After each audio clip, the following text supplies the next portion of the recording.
حضرت عمر رضی اللہ تعالی عنہ کا پیام دریائے نیل کے نام۔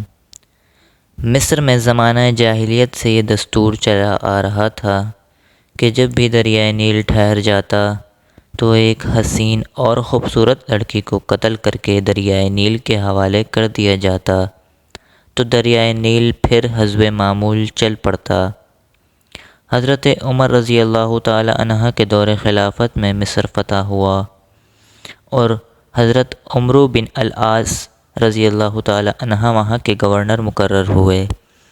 اس وقت بھی حسب معمول دریائے نیل کی روانی ختم ہو گئی اور وہ ٹھہر گیا۔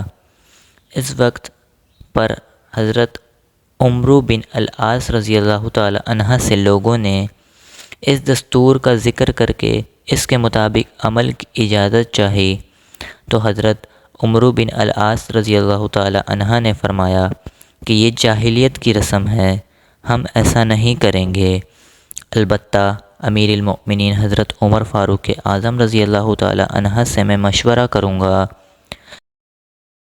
چنانچہ حضرت عمرو رضی اللہ تعالی عنہ نے امیر المؤمنین کو خط لکھا اور اس وقت کی پوری تفصیل بیان کر کے مشورہ چاہا۔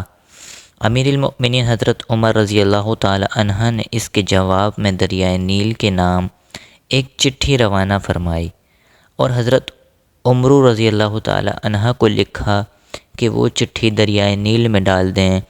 اس چٹھی کا موضوع یہ تھا: یہ اللہ کے بندے عمر کی طرف سے دریائے نیل کے نام، اگر تو اپنی طرف سے جاری ہوتا ہے تو مت جاری ہو، اور اگر اللہ واحد قہار نے تجھ کو جاری کیا تو ہم اسی سے سوال کرتے ہیں کہ وہ تجھ کو جاری کر دے۔